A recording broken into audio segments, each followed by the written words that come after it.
money to give to other countries to help them with their education, with their health. We have Secretary of State Hillary Clinton giving money out like it's candy at a Halloween party. With all due respect, Congress needs to keep this in check. I know that Congress, we the people, is the appropriations.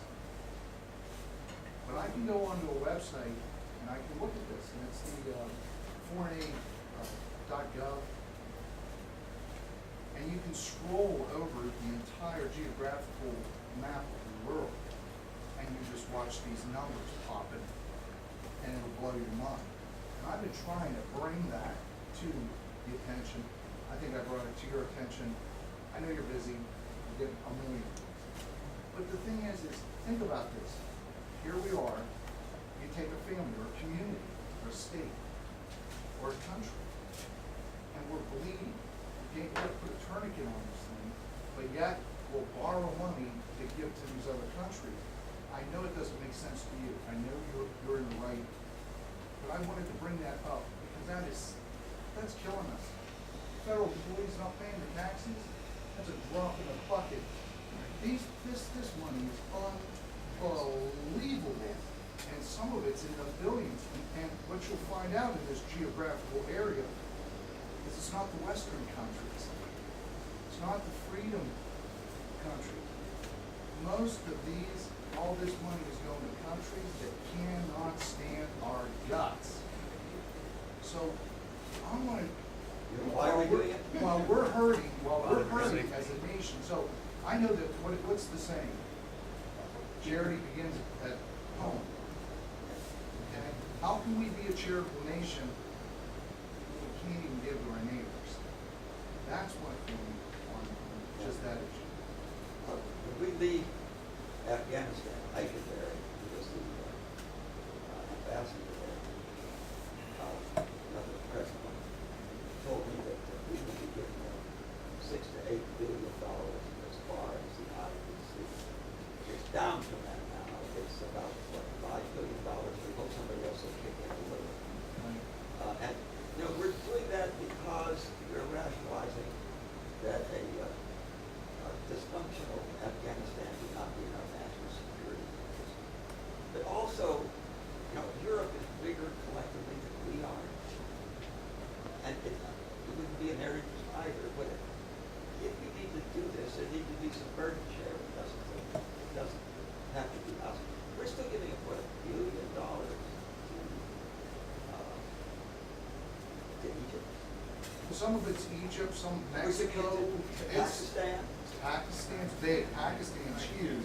But we're talking. What I'm trying to say is, I'm talking about. I mean, we even give money to China.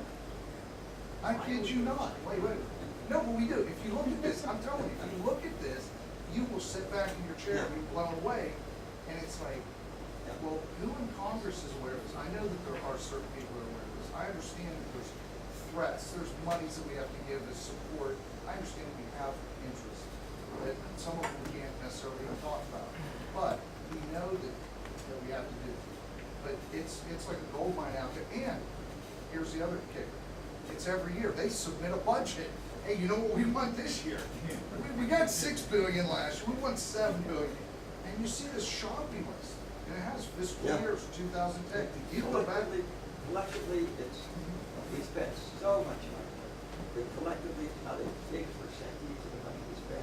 Right. But if you, everything has to be on the table when we start cutting, doesn't it? Right. But that certainly should be there. And I think when it was Governor Rick Perry and Newt Gingrich, former Speaker Gingrich said, as far as foreign aid, we should stop it, start at zero, and see who our friends are, and start all over again. I thought, why not? But you're right. Most of the countries to which we give foreign aid, collectively, we vote yes. There are 50 of them that vote no. In the United Nations, and we're giving most of the money, and it doesn't make sense to most Americans. Just wanted to bring that. Yes. Let you know. Thank you for bringing it up. That. It's not a huge amount of money, but it does. People understand it like you do. Right. It just doesn't seem right. It makes you angry. Well, I think the media is blocking a lot of that information too. This in-class warfare fighting, Republicans, Democrats, the haves and have-nots, those who work against those who are static in their life. America was never supposed to be a place where you're static. But the media is causing up this static. A lot of the information, like Newt Gingrich, you're paying down on your own health insurance, and this gentleman here unfortunately didn't have that information. Why is that? So we know that there's another element out there. Almost everybody after police companies have some special health care. Right. The president. Well, where's that come from? And I think Because this, we used to. right, but I think But it- 94, that's 20 years. That's a long time. We have to look at Ford aid, Ford assistance. I And the would other argue thing, with you, we certainly should. Can we get out of the Everything UN? needs to be on the table. Can we just get out of the UN? Everything needs to be on the table. Other questions, any comments, questions over here? Yes? I have one. As you and several others have stated previously, the poor are getting poorer. Yes. Minimum wage, the federal minimum wage is currently $7.40 an hour. Do you feel it needs to be increased? And if so, to what level? Well, a minimum wage is a mandate for prosperity. When they were debating that in the House, I went down and I said, gee, we're going to mandate prosperity. If we can do that, it's just as logical you can mandate longevity. I think I was 82 or something. So I'd like to mandate longevity. I'm going to live to be 120. You can't mandate prosperity. I remember I was on the Small Business Committee, we were debating minimum wages, and they were extolling what it does for poor people who are working to get more. I said, why don't we make the minimum wage $20? And one of the witnesses said, yes, make it $20. The Democrats on the bill all said, we can't do that, that would kill jobs. Of course it will kill jobs. Every time you raise the minimum wage, it kills jobs. What it does is cut off the bottom rung of the economic ladder. People ought to be paid what the job is worth. Work is therapeutic. After they're working, I'm more than willing to help. I'm more than willing to help. But I think that the minimum wage has not helped the people that we wanted to help. Because every time you raise the minimum wage, you cut off the bottom rung of the economic ladder. I think work is therapeutic. After people work, then I want to help them. And I don't know of anybody in Congress who doesn't want to help them. But you don't help them by destroying their job by increasing the minimum wage. Because then the job just goes to China. Now they have no job at all. And I think work is therapeutic. Idle mind is the devil's workshop, is a saying my grandmother didn't know. You need to be busy, don't you? Other questions? Yes? Hi, thanks for being here. I've always been struck by the contradiction of some conservatives who supposedly are for smaller government and keeping the government out of the private lives of individuals, yet taking positions that regulate the most personal private positions people can possibly make. You have proposed a constitutional amendment in the past, I believe it was 2001, to ban all abortions with the exception of the life of the mother, not in the case of rape and incest. It should include rape and incest. So is that a change in your policy? No. I'm just trying to No. get clarity on No. what exactly your position is on I've not abortion. changed in 20 years, with the exception of life and other rape. But you did support an amendment, constitutional amendment, with no exceptions for rape or incest. If I did that, I didn't know that that's what it said, because I don't know anybody who doesn't have those three exceptions. You actually co-sponsored it in And 2001. Conceivable, there are So more your than position's 5,000 evolved over time. There are more than 5,000 bills down there. They start with one, they don't skip any. And we have about 3 people that follow those bills. You can't follow 5,000 bills. And what you get is a summary of the bill.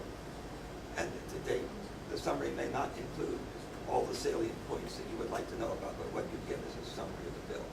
And there was an HR3, was that the bill? And it was changed, because it did imply that it excluded rape and incest. And when it was obvious that the bill could be interpreted that way, they changed the bill. Yeah. Sometimes you don't sign on the bills because once they may get changed going through committee. And what is a good bill going into committee may not be a good bill coming out of committee. So sometimes you reserve judgment. But you'd like to statement as to where you are. So frequently you sign on to a bill and hope that if it changes in committee that people will understand that. Other questions? Yeah. I have a question, and it actually has to do with the assault on our Constitution right now. Yeah. When are we going to start holding the departments responsible for accurately for laws of this country? I'm talking Well, about who's responsible? DHS, I'm talking about their hold over the Justice Department. I'm talking about the fact that the laws that are the laws in this country, they've decided to ignore. And we're going to call it something else, and it's a variety, it's not just immigration. It's gun laws, it's voting fraud in Philadelphia, there's a myriad of things going on that are assaults on your rights, my rights, her rights. And the administration right now, and the whole government is turning a blind eye to the fact that our constitutional rights are being trampled, and no one is holding these departments accountable. They swear to uphold the laws of the United States, and they're doing whatever they want. They're not protecting them. Thank you for your question, your observations. Just after 9/11, the Patriot Act came up, I voted for it. What are you going to do? But almost immediately after that, when I read the act, I started telling audiences, the least patriotic thing I've done since I came to Congress is vote for the Patriot Act. We're one person out of 22 in the world, and we have a fourth of all the good things in the world. And I asked myself, how come? We're no longer the hardest working people in the world. That's obvious when you drive around and look at who's working. No longer do we have the most respect for the nuclear family. This year, almost half our kids will be born out of wedlock. No longer do we have the most respect for technical education. This year, the Chinese will graduate 7 times as many in the United States as we graduate. Half of our engineering students are Chinese students. So what makes us so darn special? I think that it's our enormous respect for civil liberties. There's no other Bill of Rights, there's no other constitution that comes close.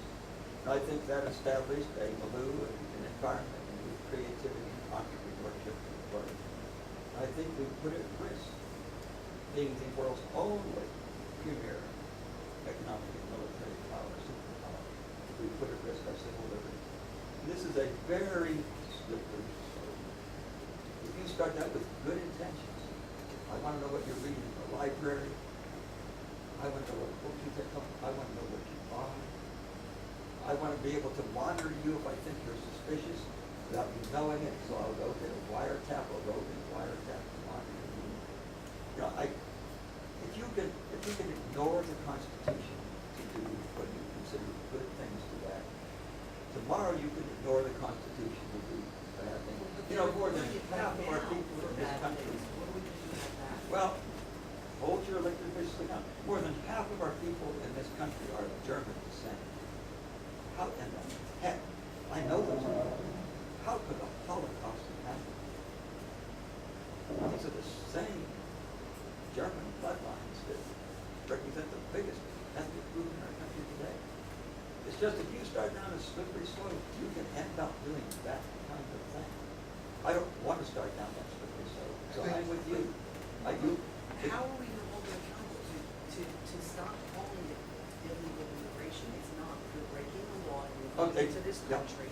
So stop putting a fancy name on it and putting lipstick on a pig. Yeah, It's still legal. I think the immigration thing is a huge problem. We have somewhere between 12 and 100 million here. We don't even know how many are here.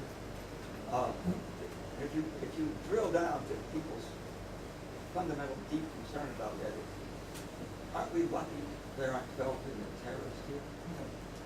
You see, that's, to me, I voted every time I had a chance to vote to put troops on the border. I said yes. Every time I had a chance to vote to put a wall on the border, I said yes.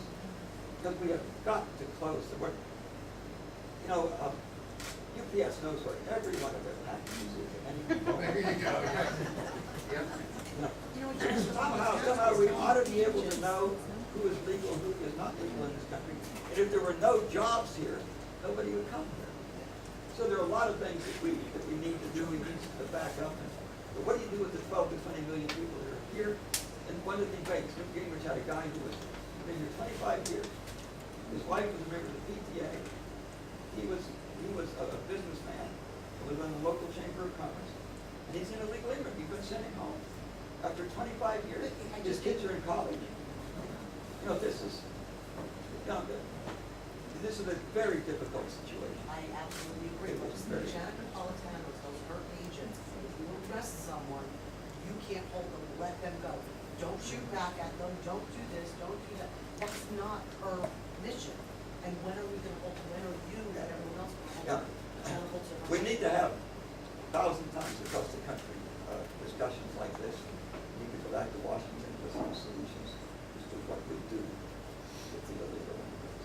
It is a huge problem. And they're still coming across the border.